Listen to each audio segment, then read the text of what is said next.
So right, nkulamusizaako nnyo mukwano gwange najjo sinza obbanga otuwuliriza webali kwekumira ku Yugi Updates TV. Okola kyamaanyi nnyo yonna yina gwe gy'oli gy'osinza okuba nga otutuninze Yugi Updates TV, okola kyamaanyi nnyo era gwe kimanyi kyokola kyekisinga. Kakati nno amawulire agava mu Amerika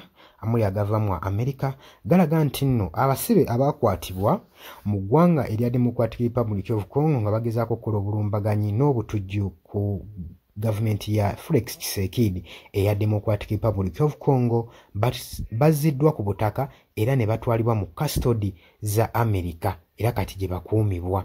Tujjukira bulungi nnyo DRC yakwata enkumi n'enkumi z'abaana abavubuka bye yagamba nti nno bye yali erumiriza nti baali bagenda mu maaso n'okukola obuyeekera ku ggwanga eya Democratic Republic of Congo eri mu Kinshasa gavumenti. Kakati Felix Tshisekedi kye yakola kwe kukwata abaana bano bonna bonna n'abateeka ku kalabba era kaali kammundu era abasinga bonna bonna battibwa. Wabula bano abatono abalekebwawo mwe mwali Abamerika. Kakati amawulire agava mu Amerika galaga nti bano baweereddwayo eri mu custody z'Abamerika era gye bakuumibwa abayeekera bano. Abaana abo okusinziira ku bamu ku baalimu abaana basatu Abamerika, mwalimu ow'omwaka 21 era ono nga ye yali Michael Malanga mutabani w'opposition figure Christine Malanga eyatagetinga okubanga agenda mu maaso n'okukola obulumbaganyi mu Paris eri mu Kinshasa eri omukulembeze Felix Tshisekedi. Eroda Malanga ye yattibwa oluvannyuma lw'okugezaako okuba nga adduka ng'akwatiddwa eri mu Democratic Republic of Congo era ye nattibwa. Abamu ku bye yakwatibwa nabo Malanga kwaliko munywanyi we nfanfe yali amanyikiddwa nga Taylor Sampson Junior yali wa mwaka 21, kwaliko Benjamin Reuben Zaruman Pauron yali wa myaka 36. Kakati bano bakwatiddwa ne bazzibwayo eri mu custody z'Abamerika basobole okuba nga bawera ennemba n'emisango egibavunaana. Tulaba kino kizze masekati nga US egenda mu maaso n'okunyweza diplomatic ties n'eggwanga erya Democratic Republic of Congo. Jjukira abasinga ku bano baabatta. Kati twebuuza wano lwaki tebattibwa oba y'emu ku nsonga lwaki baabalekawo nga tebaagala kuttattana diplomatic ties ezigenda mu maaso wakati w'eggwanga erya Amerika n'eggwanga erya Democratic Republic of Congo. Tulaba mu kaseera ke kamu Trump ng'agenda okuba nga basayininga minno deal n'eggwanga erya Democratic Republic of Congo. Jjukira nti nno bukyanga baana bano bakwatibwa amu baagendayo lwa bya bugagga era abasinga bano baakwatibwa mu birombe by'obugagga gye baakwatibwanga. Kitegeeza baadiployingibwanga baagenda ne balwana ne basobola okubaako kye bebbirayo ne baddizibwa mu ggwanga lyabwe. Kaakati tukimanyi bulungi nnyo eggwanga lya DRC badde liwe ennemba n'abayeekera ba M23 lubereberye nga bagenda baliisa Pulezidenti Felix Tshisekedi akakanja era bakyagenda mu maaso n'okuwamba ebibuga ebiwerako omuli Goma, Bukavu ne butolitolizi bungi nnyo obulimu ebyobugagga abayeekera bano bagenzi babwefunza. Newankubadde bagenda mu maaso n'okulumika Paul Kagame w'e Rwanda nti yagezaako okuba nga baakinga abayeekera bano aba M23. Ye Paul Kagame yavuddeyo n'agamba kino tekigenda kuŋŋaana kulya wabula nze njagenda mu maaso n'okuba nga nteekawo security protecting eggwanga lyange obutaddamu kugwa mu kibambulya kibagwa mu 1994 ey'okufuna Rwanda genocide. Agamba nti nno mugenda mu maaso n'okuteeka ebizibu bya DRC ku kawanga akatininga Rwanda. Rwanda we yali erwana genocide mwali luddawa n'abagamba mufe ku bizibu byammwe nange ndi ku byange. Gwe mukwano gwange mpuliriza. Wabula Felix Tshisekedi ye tali makambugu na Paul Kagame twalabako olusinkano lwali mu Kata tetumanyi kyava mu nteeseganya oba emirembe ginaddizibwa mu ggwanga erya Democratic Republic of Congo. Wabula ne wiiki eno abayeekera bano aba M23 basemberedde okuba nga bagenda okuddayo mu kibuga duha eri mu kata okusobola okulaba nga bateeseganya emirembe. Tomanyi oba oli awo Konge n'addamu okufuna kamwenyumwenyu omusana ne guddamu ne gujakira. Oli ku Yugi Updates TV kosinza oba ng'otuwuliriza bwe bali kwekumira ku mayengo gano. Ayagala otweyungako n'aggambikirira wansi olw'ekigambo subscribe kikoneko obeere ng'otweyungako ddala bulungi. Abali mu diaspora mbalamusizzaako nnyo bannankyukakyuka mwena mwena abaliyo. Mbagaliza olunaku olulungi temuvaako tukomawo mweraba. Yes, nkulamusizzaako nnyo mukwano gwange yonna gy'osinzira okuba ng'otuwuliriza bwenna omuwuliriza wa Yugi Updates TV. Mukola kyamaanyi nnyo okwekuumira ku mayengo gano.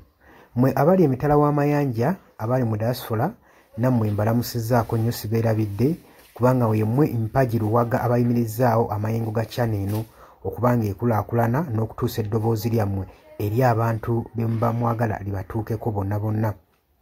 Abali emitala w'amayanja ye mbamenye ntya abali e Qatar, Dubai, US, UK, abali mu South Africa, abali ku muliraano mu Kenya, Nairobi, abali mu Canada, abali mu Dubai, mwenna mbaanirizaako nnyo mwe bali kwekuumira ku mayengo gano aga Yugi Updates TV. Kakati nno era mu ngeri y'emu twagala obbategeeza mikwano gyaffe nti enamba y'essimu gye tutadde mu WhatsApp gy'olaba eyo eri mu kikala ekimyufu eri mu people power color eyo nno gw'ayagala okuba ng'olanga naffe gy'ogenda okuba ng'oyitako gwe mukwano gwange gw'ayagala okukola advertisement osobola okuba ng'okuba bizinesi y'abantu enamba gy'oba oyitako ojja kuba ng'osobola bulungi nnyo communicatinga naffe buli kyonna ky'onooba oyagala tuteeseganyeemu nakyo gwe ali eyo ampuliriza. Mbeebazaamu ak'ensusso mmwe abagenze mu maaso okukola omulimu gw'okusubscribinga kweno channel. Buli w'osubscribinga kimanye nti oba oyongeddeko eddaala kweno channel. So mmwe mbeebazaamu ak'ensusso nammwe ababyagaliza ab'enganda bako n'ab'emikwano mbakubiriza okusubscribinga ku Yugi Updates TV mukolera ddala ekintu ky'amaanyi. Weewaawo naawe gwe atannaba kuba ng'otwegattako nga oliko gwe atuwuliriza osobola okugenda wansi awo waliwo ekigambo subscribe n'okikoonamu ojja kuba ng'osobola bulungi nnyo otwegattako. Buli w'osubscribe nga kitegeeza oba ogenda kuba ng'ofollowinga buli kyonna ekigenda mu maaso ekikolebwa ku mukutu guno ogwa Yugi Updates TV. Kitegeeza ki? Nti gwe ayagala okuba ng'otufollowinga bw'oba omaze okusubscribinga teweerabirako na mukadde genda wansi wali okoonene mukadde osobola okuba ng'ofuna notification message. Buli w'okoona mukadde wabeerawo ka notification message akajja akakulaga nti nno waliwo information erinkinze ku Yugi Updates TV gwe mukwano gwange ali eyo wampuliriza. Ng'era we mbeebazizza ekyensusso nammwe abajja mu comment section mbeebaza mwe bajja ne mukomentinga ne muteekako endowooza yammwe eri eggwanga ne mulitangaaza kubanga njagala mukitegeere. Lwaki mbakubiriza nnyo okujja mu comment section otangaaze omukulembeze ku ky'ekituufu ky'ateekeddwa okukola. Bangi tubalonda bulijjo ne tulowooza nti nno be basinga mu basinga. Leka kulonda mukulembeze wo oba mubaka we agenda obbakulembera gwe n'olowooza nti nno buli kimu agenda kuba akyemalirira. Kimanye nti nno omulonze bulonzi mukulembeze kukulembera oba kukulembera kitundu kyammwe. Mmwe bagenda okukulembera ye mmwe bagenda okuba ng'akiikirira bukiise eri yonna yonna mu gavumenti. So si tikyandibadde kya bwenkanya omulekera obuvunaanyizibwa n'otamu advisinga. Ky'oba olaba mbakubiriza okujja mu comment section muteekewo endowooza zammwe musobole okutangaaza ku bakulembeze bammwe ku biki ebituufu bye bateekeddwa okukola. Bangi tubalonda bulijjo ne bagenda mu paliamenti nga babadde bantu balamu ne batuuka eyo ne bawuttaalirayo. Kitegeeza ki? Nti olina okuba nga buvunaanyizibwa bwo okuzuukusa omubaka wo oba olaba nga yeebase gwe mukwano gwange ali eyampuliriza. Ne ntumirako nammwe abalwanirira eddembe ly'enkyukakyuka mu ggwanga lyattu Uganda mukola kyamaanyi nnyo okulwanirira enkyukakyuka. Gwe ali yeebase ng'ebintu tobiraba obanga olabanga ebitakukwatako bijja tuuka ekiseera bikwateko. Wabula ate gwe nkuzaamu amaanyi agenda mu maaso n'okuyiwawo omubiri ng'olwanirira enkyukakyuka. Bannanga abantu abo mubeebazeemu ak'ensusso kubanga bakola kyamaanyi nnyo obbaliidinga n'obbakulemberamu n'okubalaga ki ekituufu ekisaanidde okukolebwa. Mukimanye mu nsi we tuba tubaako bye tulwanirira oba bye tuluubirira si lwakuba nti nno tukolerera oba abasinga bayinza olowooza nti omuntu ogenda mu maaso n'okuba nga alwanirira enkyukakyuka alina bye yeeyagaliza nga ye omuntu. Kino njagala okukibategeeza nti mu kulwana ebiseera ebisinga weewaawo tetufuna ekyo kye tuba twagala, kye tuba tuluubirira. Naye okulwana tusuubira, buli wano mu kulwana tuba n'essuubi nti tusobola okufuna ekyo ekitugwanira.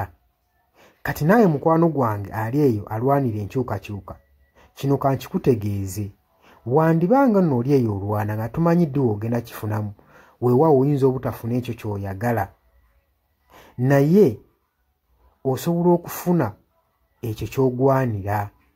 So tulwana olw'enkyukakyuka nga tulwanirira okufuna ekyo kye tugwanira. Kati gwe mukwano gwange ky'ofuna kye kiggwanira eyo gy'oli, wandibanga ky'oyagala okifuna naye kye kiggwanira. Bangi mugenda ne muwambatalira eyo mu bibiina by'obufuzi ne babafujjirira omusimbi. Yes, ssente ozifuna, bazikuwa era obulamu bwo bweyagala, naye okakasa ekyo kye bakuwa kye bakufujjirira mu kabaasa kye kiggwanira. Ebiseera ebisinga ffe tetulwana olw'okuba nti no twagala kufuna ebyo bye twetaaga. Nedda, wabula tutunuulira nnyo pointi eno nti kye tugenda oba kye tulwanira kyenfuna kyengwanira. Mutuufu ogenda n'oweetunulamu n'olaba nga kyofuna si kyokola ki, si kyogwanira nga ggwe munnansi. Ky'oba ovaayo n'embavu osobola okuba nga olwanirira enkyukakyuka ggwe mukwano gwange ali eyampuliriza. Nja basaba kano akatambi tugende mu maaso n'okuba nga tukasheyalinga, buli muntu ategeere kiki ekigwanidde okukolebwa na lwaki enkyukakyuka esaanidde okubeerawo mu ggwanga lyattu Uganda. Si lwakuba nti oli bulungi kati, wabula wandibanga oli bulungi naye ekyo ky'ofuna ky'ogwanira. Ekyo kye kibuuzo. Era naawe osobola okujja mu comment section n'onteerawo endowooza yo nti gwalemesa enkyukakyuka ky'ofuna ky'olwanira.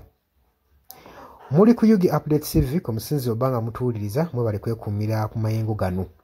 Ngenda maaso n'okukubiriza mmwe abatannatwegattako, kirira wansi waliwo ekigambo subscribe, kikoonemu obeere ng'otweyungako.